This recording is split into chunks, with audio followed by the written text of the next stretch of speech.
Ada tempat misterius di kehampaan di sekitar planet Tianyun. Dari kejauhan, ini terlihat seperti tempat banyak objek mengambang berkumpul. Hanya ada dua warna di sini, hijau dan merah. Setiap 5.000 tahun, lautan benda ini memancarkan kekuatan misterius dan banyak hal misterius diserap ke laut ini. Di antaranya adalah mayat dan harta. Semuanya bisa diserap. Tempat ini seperti harta karun raksasa yang hanya menyerap dan tidak pernah memancarkan. Jika Anda ingin harta, Anda harus masuk ke dalam. Tidak ada yang tahu bagaimana tempat ini terbentuk. Rumor mengatakan bahwa ketika planet Tianyun terbentuk, tempat ini sudah ada. Beberapa orang mengatakan bahwa tempat ini adalah istana seorang jenderal celestial yang kuat. Kemudian ketika alam surgawi runtuh, entah bagaimana itu berdampak dan berubah menjadi reruntuhan. Namun kehancuran yang dilihat semua orang ini hanyalah keadaan yang diciptakan oleh mantra yang kuat. Jika seseorang cukup beruntung untuk masuk ke dalam, mereka pasti dapat memulihkan istana celestial. Ada desas-desus bahwa tempat ini adalah terowongan yang menghubungkan ke ruang lain. Secara keseluruhan ada banyak desas-desus tentang tempat ini, dan setiap rumor dipenuhi dengan keyakinan. Laut yang asalnya tidak diketahui ini berada di sisi timur planet Tianyun, jadi setelah waktu yang lama, itu disebut sebagai Laut Timur. Kembali ketika Alser pertama kali menyelesaikan daunnya, ia mengundang beberapa teman, termasuk Dewa Pedang Ling Tianho sebelum hubungan mereka putus, dan menjelajahi tempat ini 3 kali. 2 kali pertama mereka kembali dengan tangan kosong, tetapi yang ketiga, hanya setengah dari orang-orang yang kembali. Itu juga setelah waktu itu persahabatan Ling Tianho dan Alser pecah.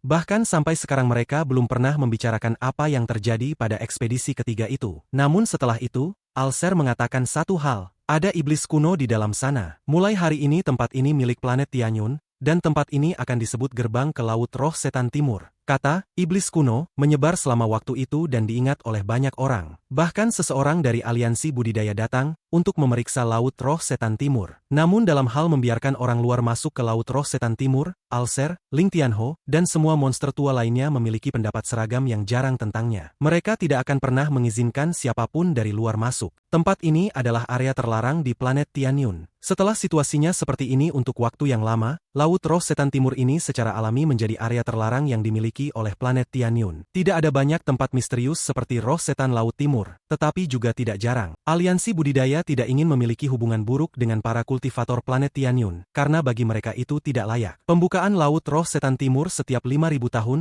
adalah peristiwa besar di planet Tianyun. Pada saat dibuka akan ada fase pasang yang berlangsung selama beberapa bulan. Fase pasang surut adalah ketika kekuatan misterius dari dalam Laut Roh Setan Timur menyebar ke area yang sangat besar. Selama para kultivator ada di sana, mereka dapat melihat bahwa harta, mantra, mayat binatang iblis dan banyak hal aneh ditarik dan diserap ke dalam Laut Roh Setan Timur. Setiap kali dibuka semua monster tua di sekitar Tianyun mengirim murid-murid mereka. Meskipun sangat berbahaya, itu hanya dibuka setiap 5.000 tahun sekali. Ini kesempatan yang terlalu bagus untuk dilewatkan, jadi sebaiknya berani mengambil risiko. Setiap kali gerbang ke Laut Roh Setan Timur terbuka, sejumlah besar orang masuk. Di ujung bawah, ada beberapa ratus, tetapi di ujung atas ada lebih dari 1.000.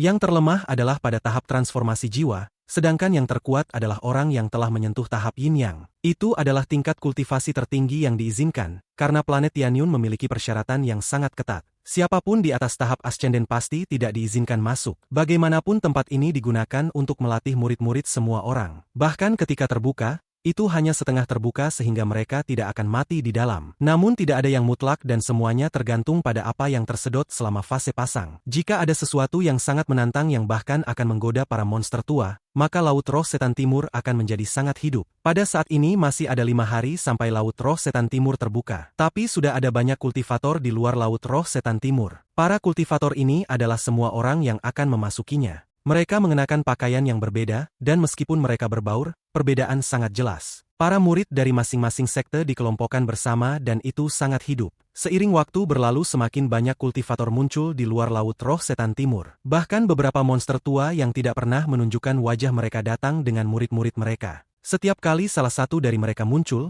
itu akan menyebabkan keributan di antara para kultivator. Semua kultivator akan membuat jalan, karena mereka tidak berani menghalangi jalan orang-orang ini. Pada hari ini sinar cahaya merah hampir menutupi seluruh area di luar Laut Roh Setan Timur. Pada saat yang sama bau darah tebal menyebar ke seluruh area. Ini menyebabkan sekelilingnya terlihat seperti dunia darah. Leluhur planet darah. Beberapa kultivator segera mengenali orang yang bau darah. Pada saat ini semua orang melihat. Dari dalam cahaya merah darah, giok raksasa merah darah melayang ke arah Laut Roh Setan Timur. Di atasnya duduk seorang wanita. Dia memiliki mata Phoenix merah yang berisi niat membunuh. Dia duduk di giok darah dan terbang. Dia berhenti di area kosong. Sepanjang jalan, wanita itu tidak mengatakan sepatah kata pun. Ketika giok darah berhenti, dia menutup matanya dan mulai berkultivasi. Putri leluhur darah, Yao Sisue. Beberapa kultivator segera mengenalinya. Leluhur darah Yao Xinghai adalah monster tua yang terkenal di planet Tianyun. Level kultivasi orang ini sangat tinggi. Dia telah menantang Alser sebanyak 7 kali, meskipun dia kalah 7 kali, level kultivasinya selalu meningkat. Terutama yang ketujuh, ketika dia memamerkan mantra darahnya yang mengerikan. Orang ini memiliki planet budidaya sendiri di sekitar planet Tianyun. Dia menangkap penduduk asli untuk memberinya darah guna mengembangkan teknik iblisnya. Yao Xinghai ini tidak pernah menerima murid kecuali putri kesayangannya. Dia mengajarinya semua tekniknya dan bahkan membantu mengubah hidupnya dengan menentang surga agar kekuatan keturunannya terbangun. Duo ayah dan anak ini menghabiskan sebagian besar waktu mereka di planet darah dan tidak pernah berinteraksi dengan siapapun. Tetapi semakin mereka terisolasi, semakin sedikit orang yang mau mengacaukannya. Mari kita tidak membicarakan masalah ini di sini untuk saat ini. Di planet Bumi, salah satu dari 5 planet yang mengorbit planet Tianyun, di luar susunan transfer besar di Sekte Xuanyuan, Master Junior Sekte Xuanyuan, Suyunshan, berdiri di sana. Meskipun dia terlihat tenang, dia terus-menerus memukul telapak tangannya dengan kipas di tangannya dan melihat ke kejauhan. Di belakangnya ada 3 orang. Ketiga orang ini adalah lelaki tua berambut putih.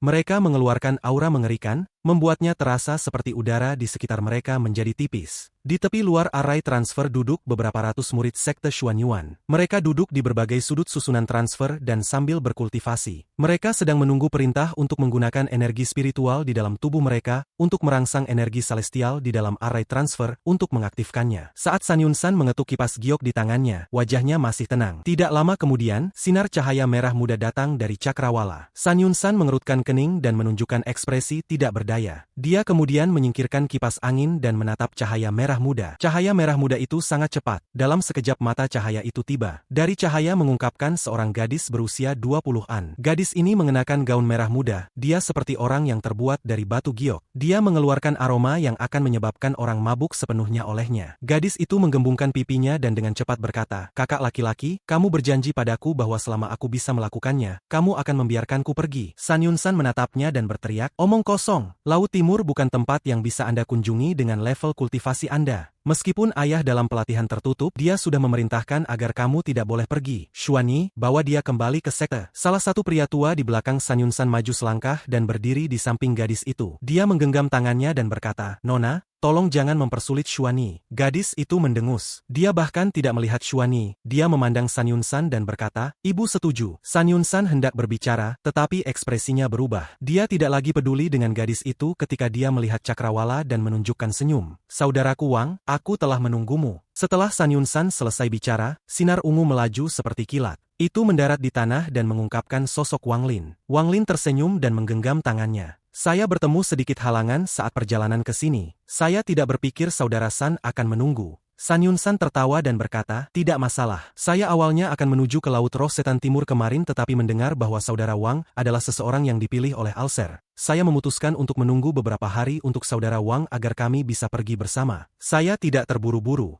Wang Lin memberinya senyum dan berkata, "Terima kasih atas pertimbanganmu." Dengan itu dia memandang orang-orang di sekitar San Yunsan. San Yunsan tertawa. "Ketiganya adalah penatua Sekte Xuanyuan yang bertanggung jawab atas keselamatan saya, karena kultivasi saya tidak sama dengan Saudara Wang. Kalau bukan karena perintah ayah, aku tidak akan pergi ke Laut Roh Setan Timur." Wang Lin tersenyum. "Saudara San lucu." Adapun gadis berpakaian pink, menatap Wang Lin dan menunjukkan sedikit kejutan. San Yunsan menunjuk ke arah gadis itu dan berkata, "Saudara Wang, ini adik perempuanku, San Rounan." Dengan itu dia menatapnya dan berteriak, "Ini adalah murid inti Alser, Wang Lin. Kenapa kamu belum menyapanya?" San Rounan mengerutkan kening saat dia menyapa Wang Lin. Rounan menyapa Saudara Wang. Wang Lin tersenyum dan mengangguk. Dia tidak memandang lebih dari 1 kali sebelum pandangannya jatuh pada arai transfer. San Yunsan sangat pintar dan secara alami tahu pikiran Wang Lin, jadi dia berkata, "Saudara Wang, sudah larut, jadi mari kita pergi." Wang Lin mengangguk, lalu mereka berdua berjalan berdampingan menuju pusat arai transfer. Saat San Yunsan berjalan, dia bahkan tidak menoleh dan saat dia perlahan berkata, "Xuani, kembali." Xuani tidak mengatakan sepatah kata pun saat dia berjalan menuju arai transfer bersama dengan 2 tetua lainnya. Satu-satunya yang tersisa di luar arai transfer adalah Sun Rounan. Dia menginjak kakinya dan berteriak ke arah San Yunsan, "Kakak, biarkan aku pergi." San Yunsan berkata, "Tidak, aktifkan arai." Setelah teriakan itu, ratusan murid di luar arai membuka mata mereka dan mulai menggunakan energi spiritual, menyebabkan banyak energi spiritual masuk ke dalam arai. Arai ini bukan arai biasa tetapi yang mengirim orang ke luar angkasa. Jumlah giok langit dan batu roh yang diperlukan untuk mengaktifkan arai ini sangat besar. Serangkaian suara gemuruh datang dari arai ketika kekuatan yang kuat mulai menyebar. Tak lama setelah itu pelangi selebar ratusan kaki melesat menembus langit. Cincin cahaya mulai menyebar di langit dan sebagian besar langit di planet ini ditutupi oleh gelombang cincin ini. Riak-riak itu berlangsung selama setengah dupa sebelum menghilang. Pada saat cahaya melesat ke langit, gadis di sebelah barisan itu menunjukkan sedikit kebanggaan. Tangan kanannya menyentuh tasnya dan sebuah giok muncul di genggamannya. Jika kamu tidak ingin aku pergi, maka aku hanya akan mengikuti kalian secara diam-diam. Saya mencuri giok transfer ayah,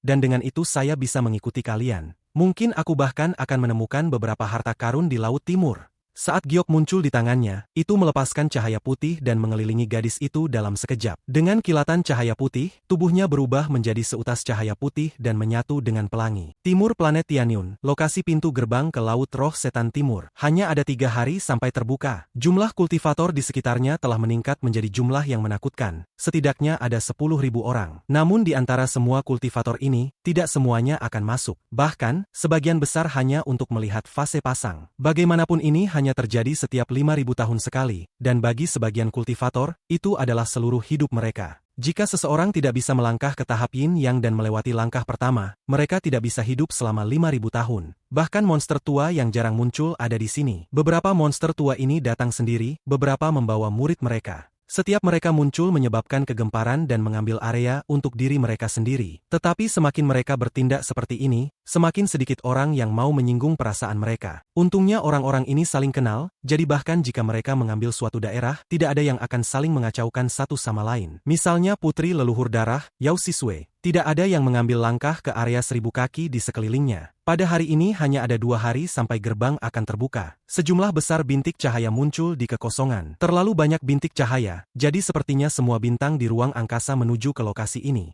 Cahaya ini menciptakan tekanan kuat seperti badai besar. Pada saat ini selain dari monster tua yang terkenal, semua ekspresi kultivator lainnya berubah. Bahkan putri leluhur darah, Yao Sisue, membuka matanya untuk melihat cahaya keemasan yang tak berujung. Yao Sisue bergumam, Dewa Pedang. Bintik-bintik emas yang datang dari kejauhan berubah menjadi pedang kuno. Kemudian energi pedang mendekat, menciptakan tekanan kuat. Ketika itu mendekat, semua kultivator di sekitar pintu masuk roh Laut Setan Timur menghindar. Adegan ini lebih megah daripada monster tua lainnya yang datang. Di antara sejumlah besar energi pedang, ada binatang kilin raksasa. Dewa Pedang Ling Tianho sedang duduk di atas kepala kilin dan matanya tenang. Di belakangnya ada 4 pedang ilusi yang berkedip. Ada 12 orang di belakang Dewa Pedang. 12 orang ini masing-masing memiliki pedang kuno di punggung mereka. Ada ilusi dari berbagai binatang yang datang dari masing-masing pedang, membentuk 12 binatang. 12 pedang. Beberapa orang di sini mengenali 12 orang ini. Semua orang di planet Tianyun tahu bahwa Dewa Pedang Ling Tianho selalu bersaing dengan Alser. Ini telah berlangsung selama bertahun-tahun. Alser sudah 1 kepala di atas Dewa Pedang, tetapi Dewa Pedang tidak pernah menyerah. Alser memiliki 7 murid nasib surgawi, dan dia melanjutkan untuk membuat 12 sekte pedang. 7 murid nasib surgawi memiliki warisan mantra celestial, sedangkan 12 pedang memiliki roh binatang iblis yang melindungi mereka. Saat Dewa Pedang tiba, pembukaan besar 50 km segera dibuka, dan di dalamnya hanya Dewa Pedang dan 12 muridnya. Ekspresi Ling Tianho suram. Dia awalnya tidak akan datang ke sini secepat ini, tapi perjalanan ini sangat penting baginya. Dia memandangi lautan benda-benda yang mengapung dan menampakkan pandangan akan kenangan. Saat itu ketika dia kembali dari alam surgawi, roh pedang itu mengejarnya. Yang paling mengejutkannya adalah seberapa kuat roh pedang itu. Pada akhirnya dia memikatnya di sini dan menggunakan mantra khusus untuk menjebaknya di dalam Laut Roh Setan Timur. Kali ini dia akan meminjam kekuatan fase pasang surut untuk menyeret roh pedang ke kedalaman Laut Roh Setan Timur, sehingga tidak akan pernah bisa kembali. Roh pedang itu milik jenderal wanita surgawi. Meskipun sangat kuat, itu tidak akan mendengarkan saya. Karena itu tidak akan mendengarkan saya, maka tidak ada orang lain yang dapat memilikinya, terutama pencuri tua itu, Alser. Ling Tianho mengeluarkan dengusan dan mengungkapkan ekspresi muram. Ling Tianho berpikir ketika ekspresinya berubah. Dia melihat ke dalam kekosongan dan mengungkapkan cahaya misterius. Awan besar muncul di ruang angkasa. Awan dingin ini berwarna hijau gelap dan penuh dengan tengkorak.